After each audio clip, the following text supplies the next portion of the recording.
Bonjour à tous, donc aujourd'hui dans cette vidéo je vais vous parler donc des repas de fête après avoir eu recours à la chirurgie bariatrique. Donc je rappelle que j'ai été slivée il y a maintenant 3 ans en novembre 2016 et que je ne suis pas professionnelle de santé, je vous partage simplement mon témoignage. Voilà. Alors pourquoi je fais cette vidéo? Tout simplement parce que vous êtes nombreux en ce moment à vous faire opérer. Je reçois pas mal de messages de personnes qui sont tout juste opérées ou qui vont se faire opérer là dans la semaine ou ces derniers jours et du coup il y a un petit peu l'appréhension par rapport au repas de fête, ce que je comprends tout à fait puisque moi je me suis fait opérer un 10 novembre et en plus j'avais la particularité d'avoir un protocole alimentaire qui m'imposait en fait 2 mois de période liquide, c'est-à-dire que ma période liquide devait aller jusqu'au 10 janvier. Donc je m'étais dit voilà, clairement pour moi les fêtes ce sera fait en période liquide, donc manger liquide à Noël et au jour de l'an ça va être un peu particulier. Il se trouve en fait que bon, j'ai mis ça un peu de côté, je vous cache pas, sur les premières semaines parce qu'en fait on est tellement dans la découverte de comment notre estomac fonctionne, la réalimentation, etc. J'étais déjà plutôt concentrée sur est-ce que j'arrive à manger ma soupe correctement plutôt qu'autre chose. Et puis les semaines ont passé, j'ai commencé à m'y habituer petit à petit et c'est surtout que à partir de 6 semaines, en fait, j'ai commencé à vraiment réduire mon alimentation parce que tout ce qui était liquide ne passait plus du tout. Donc j'avais eu un rendez-vous avec ma nutritionniste qui m'avait dit bon écoutez, on va avancer juste de 15 jours la période mixée, enfin c'est-à-dire tout ce qui est purée, etc. Parce que l'idée c'est pas de se sous-alimenter, ça c'est encore plus dangereux que de changer un petit peu la texture à 2 semaines près, ça change pas grand chose. Donc on avait adapté comme ça pour justement éviter la dénutrition, les carences, etc. Donc en fait quelques jours avant les repas de Noël, du coup j'ai changé déjà la texture. Donc pour moi c'était déjà un petit peu plus facile parce que bon, une soupe, concrètement se faire plaisir avec une soupe sur des repas de fête c'est pas terrible. Il n'y avait pas beaucoup de choix et c'est surtout qu'en plus j'avais aussi des aliments qui étaient exclus en fait de mon protocole alimentaire, donc c'était très restrictif et j'avais peu de choix. Donc je me suis dit bon, déjà sur la texture je peux faire appel à tout ce qui est purée, etc., qui est déjà un peu plus sympa qu'une soupe et pour lequel il y a un petit peu plus de choix aussi. Donc j'étais plutôt contente et puis lors de ce rendez-vous en fait la nutritionniste a anticipé ma question. Et elle m'avait dit du coup, comme on essayait de tout ce qui était texture lisse, style purée, etc.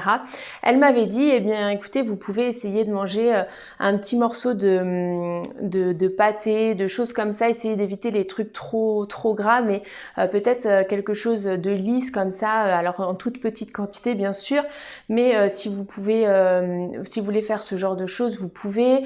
Elle m'avait dit, je lui avais demandé aussi sur des fromages parce qu'à l'époque c'est ce qui me tentait le plus en fait, et comme c'est des textures très lisses, donc elle m'avait dit oui voilà tous les fromages style pour citer un peu de marque, Kiri, vache Kiri, il y a aussi toutes les crèmes de fromage un peu crème de camembert, crème de Saint-Agur, tout ça.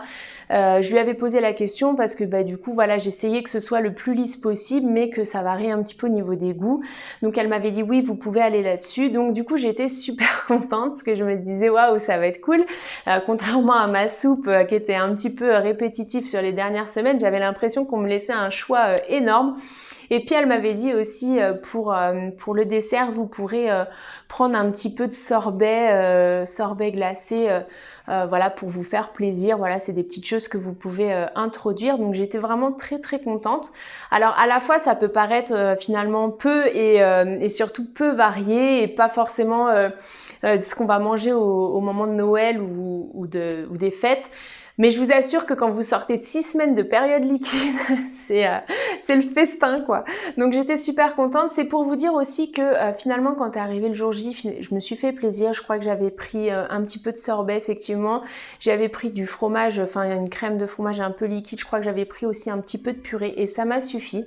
En fait, j'avais envie de changer, c'est-à-dire que la texture liquide m'écœurait, mais pour autant j'avais pas envie de manger, j'étais pas du tout attirée par tout ce qui était repas, enfin ce qu'on va trouver généralement sur les repas de fête, le foie gras, le saumon fumé, tout ça en fait ça ne m'attirait pas du tout, les volailles, toutes ces choses-là en fait ne m'attiraient absolument pas, donc j'ai eu aucune frustration en fait, j'ai réussi à savourer vraiment ce moment avec plaisir, j'étais contente de pouvoir diversifier un petit peu peu mon repas par rapport à ce que j'avais mangé sur les semaines précédentes. Je l'avais fait aussi dans un contexte où j'étais très à l'aise avec les personnes qui m'accompagnaient sur ce Noël-là et sur ces repas-là. Donc c'était aussi très agréable pour moi parce que j'ai pu prendre le temps qu'il me fallait pour manger. Voilà, si les personnes avaient déjà fini leur repas, il n'y avait pas de problème ou de malaise à ce que moi je mange, je sais pas, 1 heure après. Enfin voilà, j'étais très à l'aise et ça aussi, ça a vraiment contribué au fait que je me sente bien finalement sur ce premier repas de fête. Donc voilà, c'est pour vous dire que parfois aussi il faut se préparer à ce que nos goûts soient totalement différents et qu'on soit pas du tout attiré par les mêmes choses, et finalement juste le fait de pouvoir diversifier ce qu'on avait sur les jours qui précédaient, etc. suffit. On n'a pas besoin de faire un festin finalement pour se faire plaisir, vraiment pas. En tout cas moi ça n'a pas été le cas. Donc voilà, j'espère que cette vidéo vous aura plu. N'hésitez pas à me dire en commentaire comment ça s'est passé pour vous qui êtes déjà opéré, est-ce que vous avez appréhendé ou pas, et puis surtout pensez bien à liker et à partager. Je vous souhaite une bonne soirée et je vous dis à demain pour une prochaine vidéo.